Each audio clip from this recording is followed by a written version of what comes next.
Здравствуйте, everybody! Welcome to Moscow. Sim, a gente continua em Moscou. Continua em Moscou. Vocês estão hoje num Underground.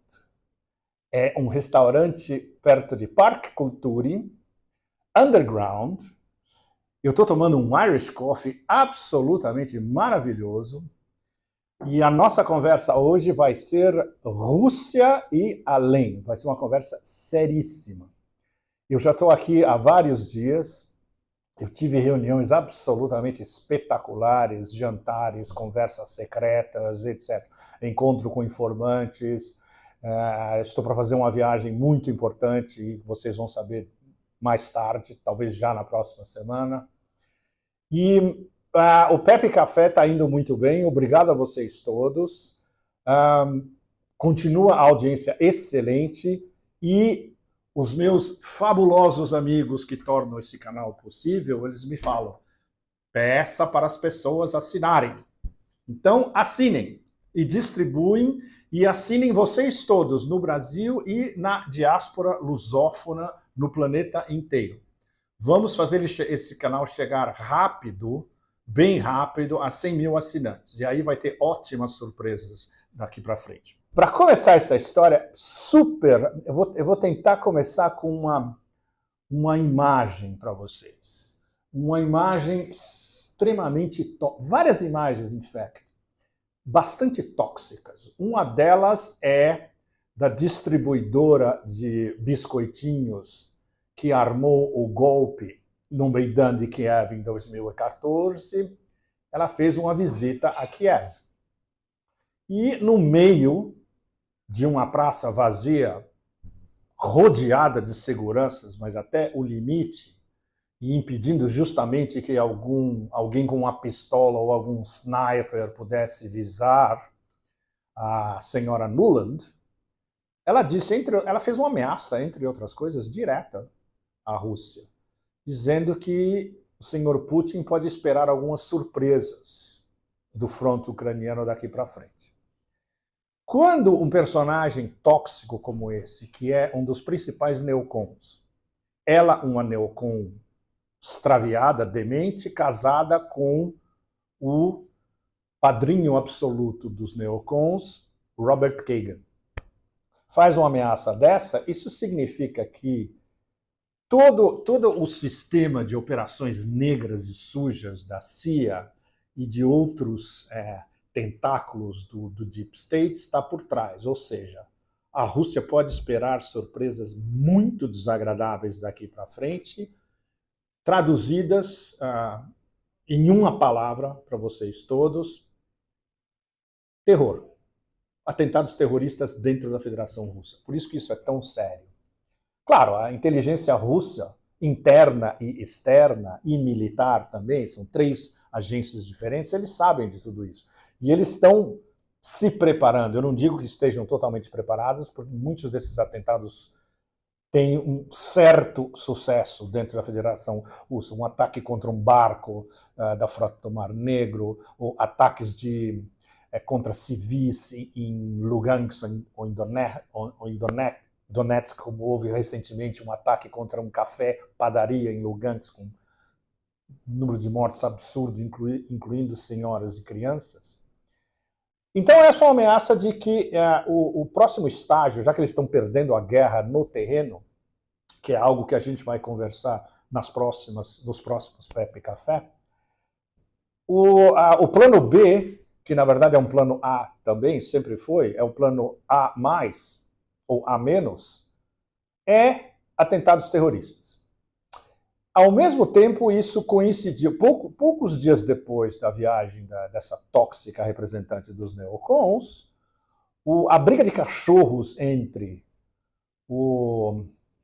a camiseta, o sweatshirt verde suada, cocainômana em Kiev, e o general Zaluzny, que é o comandante geral das Forças Armadas Ucranianas, essa briga de cachorros chegou ao limite, e no ponto em que a gente está praticamente certo que Zaluzny foi expulso do poder por Zelensky e vai ser embaixador da Ucrânia em Londres. que é um posto que não significa absolutamente nada. Basicamente, ele vai conversar com o MI6 em Londres. Essa é a diferença. Em vez de conversar com o MI6 em Kiev ou em Lviv, right?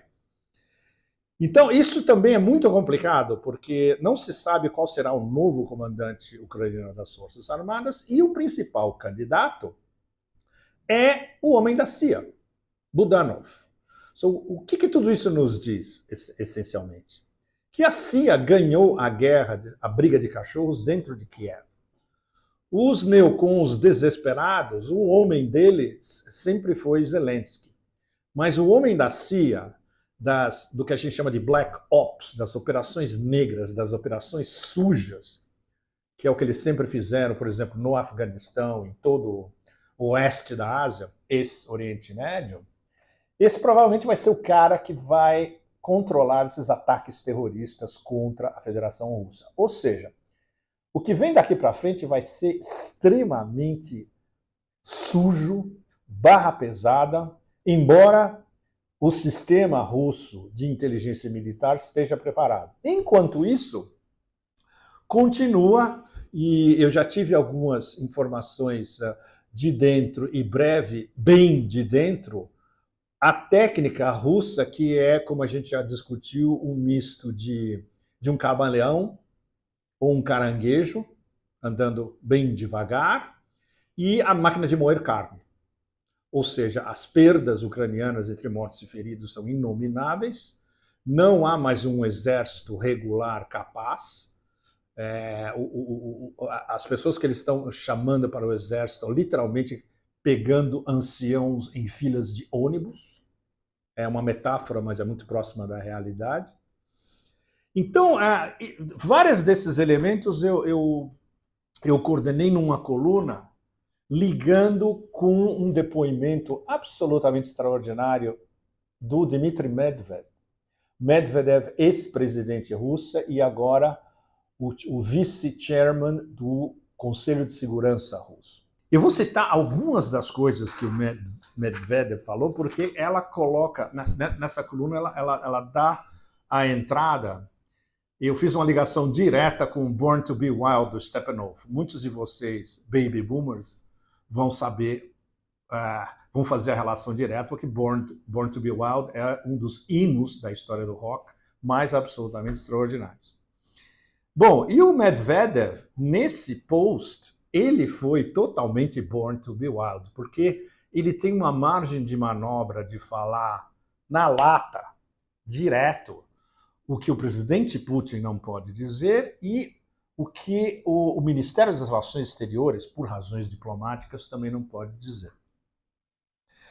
Então, entre outras coisas, ele fala de políticos ocidentais que estavam fazendo aquela coisinha nas calças e os medíocres generais da OTAN lançando a maior operação de, digamos, de ensaio de guerra dos últimos anos e desde a Guerra Fria, ou seja, dos últimos 30 e poucos anos, que são os exercícios da OTAN que começaram agora há pouco e vão até maio com, vejam bem, 90 mil soldados de 31 países, 50 navios de guerra, 80 caças, bombardeios,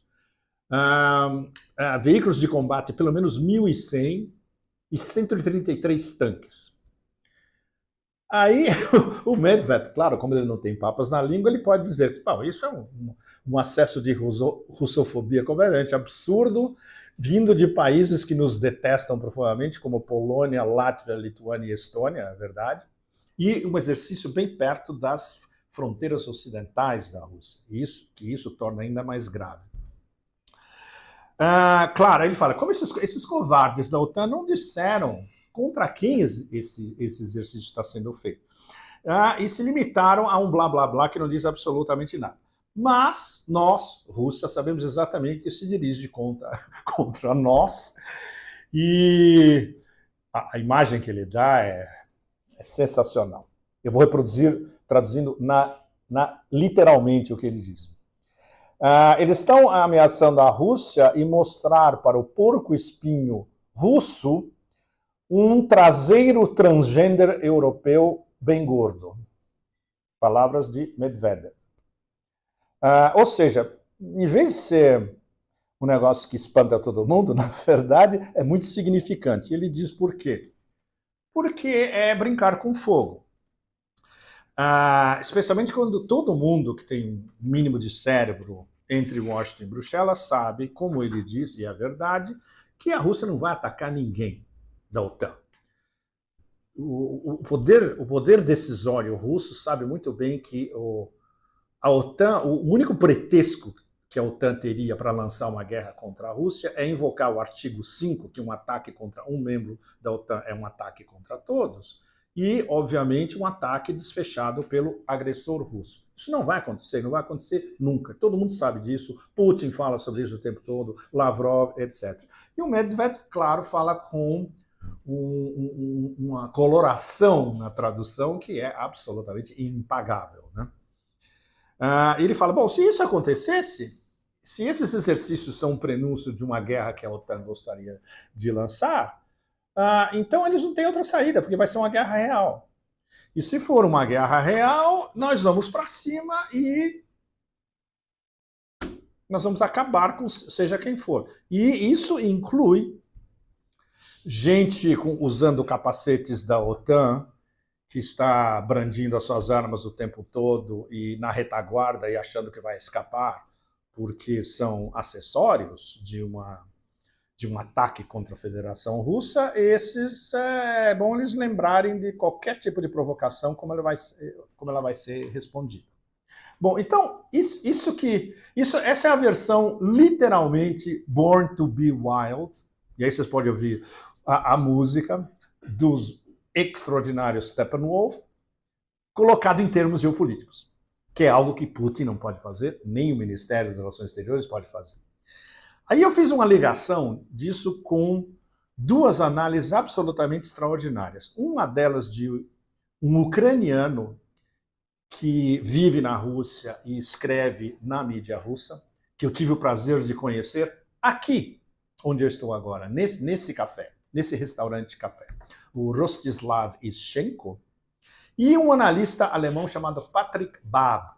Aí eu dou os links dessas análises que devem ser lidas com detalhe, porque são extremamente perspicazes, e é muito legal que elas não vêm de russos. Uma delas vem justamente de um tecnicamente ucraniano, mas que vive na Rússia, e a outra de um alemão, que vive na Alemanha.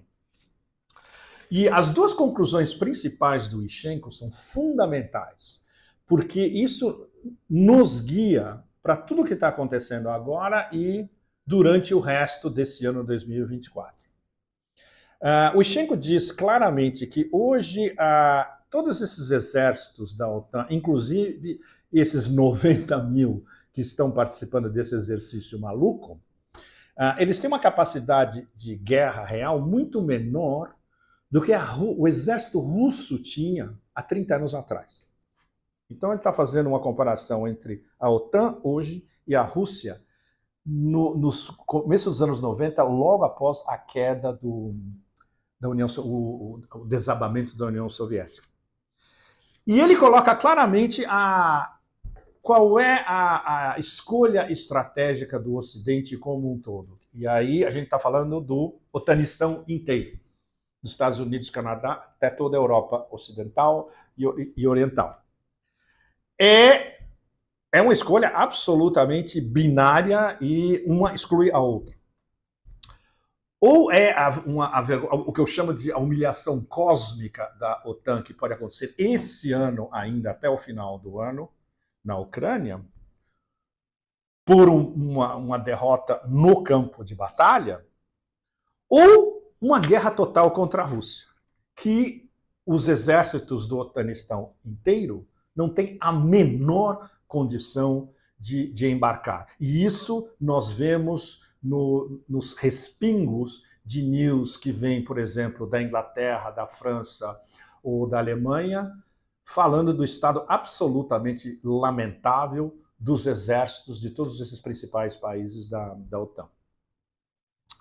Bom, então a gente sabe que essa escolha binária é o que está tirando o sono e deixando cada vez mais desesperados todos esses profissionais, não profissionais e subprofissionais dessa galáxia militar de inteligência de complexo industrial militar do Otanistão inteiro, desde os Estados Unidos até as subsidiárias em Bruxelas, nas grandes capitais, na Inglaterra, na França e na Alemanha, e entre os russófobos absolutamente cães raivosos da Europa Oriental. E isso é algo que, na análise do Bab, o alemão, ele entende perfeitamente, porque ele demonstra claramente que quem pensa na Alemanha está percebendo o jogo dos americanos em relação à OTAN e mesmo da União Europeia. Os americanos estão deslocando o centro de gravidade da OTAN, que era França-Alemanha, para o leste. E qual é o novo eixo do Otanistão que...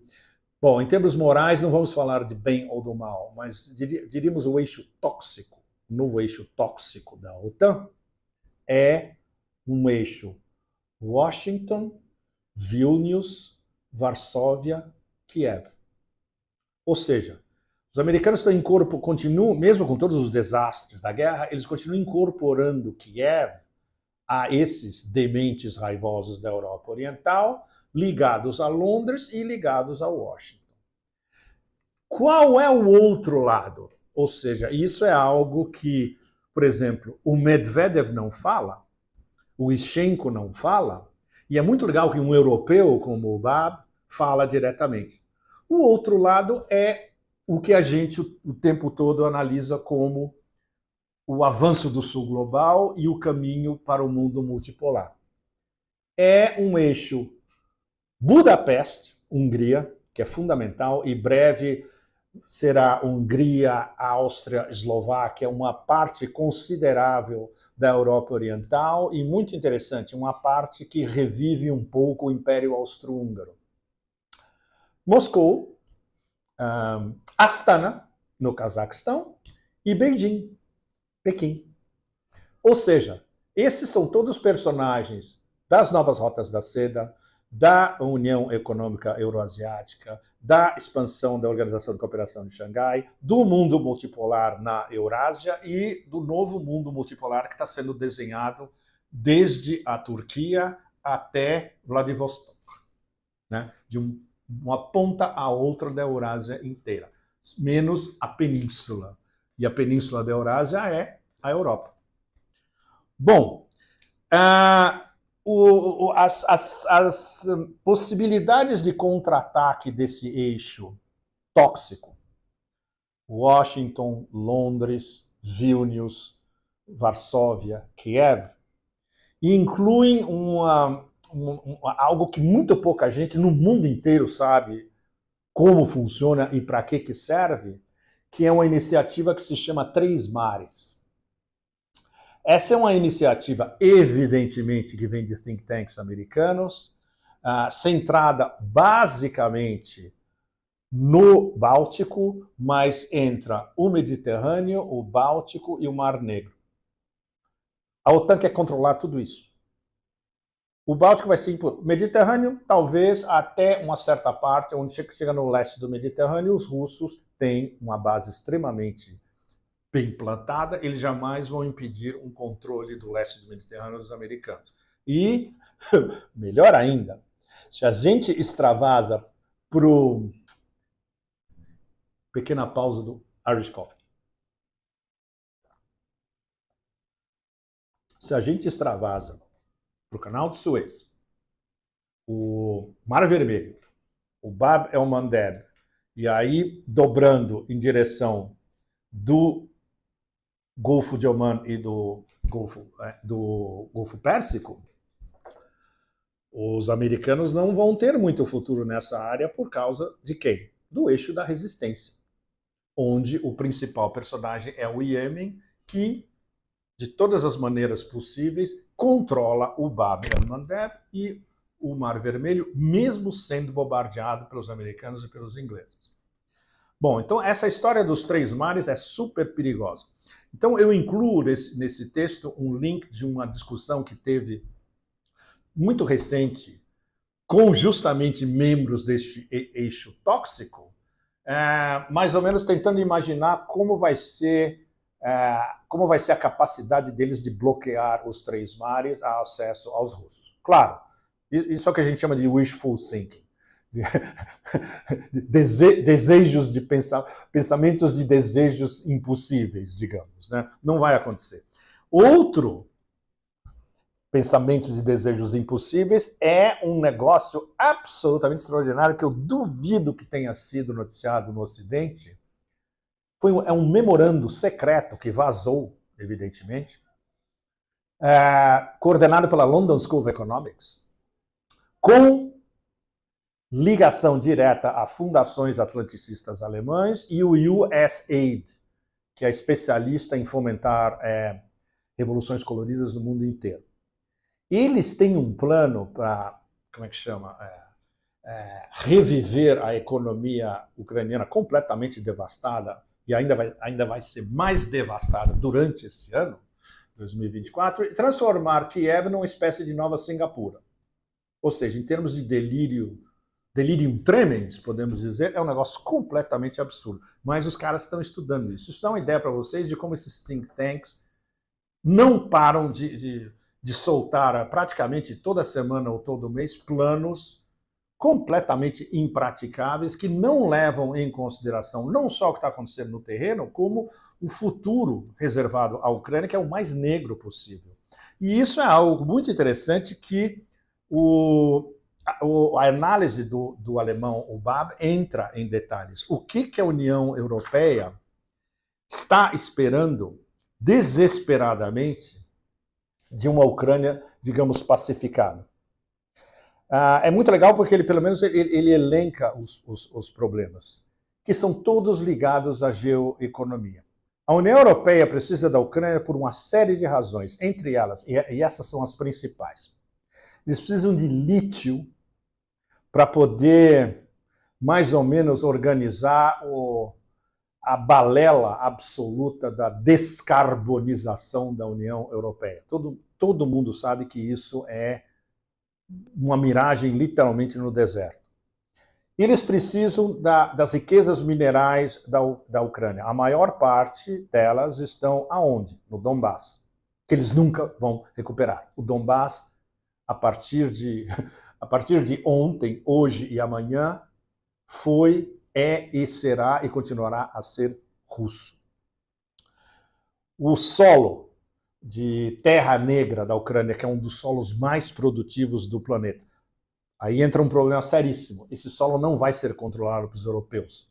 Esse solo vai ser controlado por americanos e eles já controlam boa parte do solo porque a BlackRock basicamente comprou tudo. A BlackRock, Cargill, Monsanto, etc. O solo ucraniano basicamente pertence a grandes corporações americanas e a grandes fundos de investimento.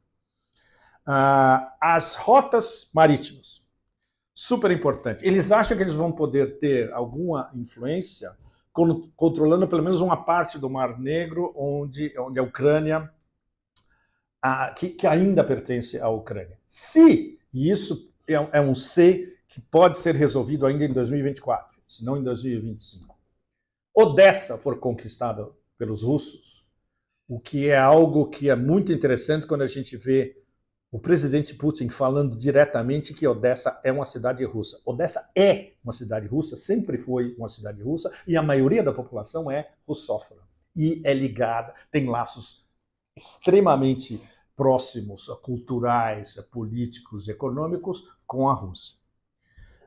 Então, a União Europeia precisa de tudo isso, e ainda por cima, o principal, a mão de obra barata de uma Ucrânia esfacelada. Ou seja, os ucranianos vão ser escravos pagos uma miséria em hryvnias, que não vale absolutamente nada, para abastecer a economia alemã e europeia, trabalhando ao máximo e sendo uma espécie de maquiladora ucraniana para, reverter o buraco em que está a União Europeia no momento e fazer a União Europeia crescer de novo. Então, tudo isso é o que eles estão sonhando e que não vai acontecer.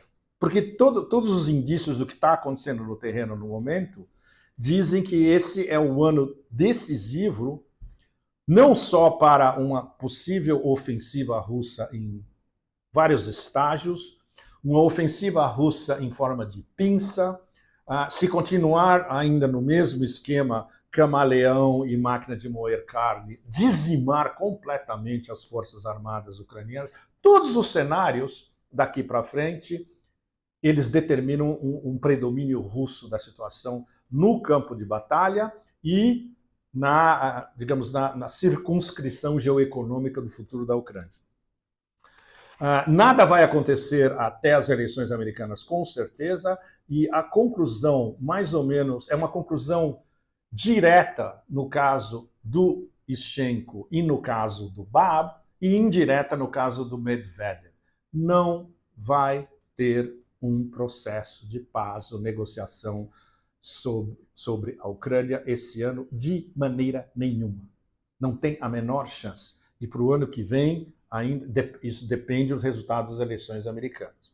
Com todo aquele blá blá blá de Trump, claro, ele pode pegar um telefone e falar: estou indo aí para Moscou encontrar você, Putin. Eles sentam, Putin vai ouvir tudo que o Império promete e vai basicamente dizer para Trump, com quem ele se dá muito bem: olha, você pode prometer o que vocês quiserem, mas a gente não acredita em nada. Olha o recorde histórico aqui. A gente não acredita em absolutamente nada do que vocês falam, do que vocês assinam, do que vocês prometem. Então é impossível ter uma negociação sem garantias de grilhões de ferro de que isso vai ser implementado. O que no caso do Império é impossível. Então isso dá para vocês eu diria o big picture do que está acontecendo nessa guerra de procuração que agora é admitida finalmente por todos não só pelos melhores analistas russos, ucranianos, chineses, mas também pelos melhores analistas ocidentais, como o Emmanuel Todd, que nós já discutimos no Pepe Café, como o Patrick Bab, alemão, como excelentes analistas italianos, que infelizmente eles têm uma presença reduzida e podem ser lidos apenas em canais do Telegram italianos, jamais na grande imprensa, mas pelo menos a gente vê que tem nichos de pensamento sólido, pós-iluminismo e virando pós-modernismo de ponta cabeça, que entendem perfeitamente a situação extremamente complexa no terreno e o fato de que está tudo derivando para o lado da Rússia e do jeito que a Rússia quer.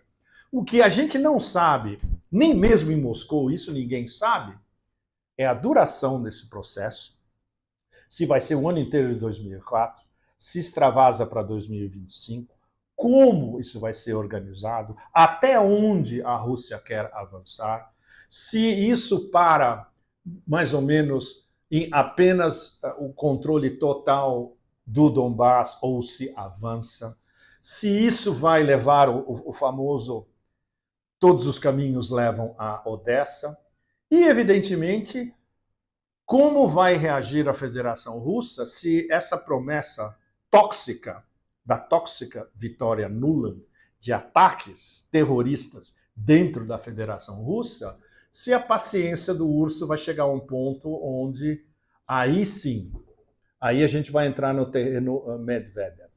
Aí vocês podem cantar Born to be Wild, bem alto, porque aí tudo vai estar explodindo no espaço, literalmente. Bom, moçada, esse foi um resumo do que está acontecendo em Moscou e em volta, ou aqui perto, a 1000 quilômetros daqui, no Donbass. Assinem o canal, vamos fazer esse canal crescer. Eu agradeço sempre a vocês, porque é um canal muito novo e já tem uma audiência enorme. E o legal é a gente ter um número de assinantes que seja paralelo ou equivalente ao número de visualizações para cada um dos Pepes Cafés. Então, Irish Coffee, Underground Moscou, neve lá fora, quentinho aqui dentro. Um grande abraço a vocês todos e até o próximo. Tchau, tchau.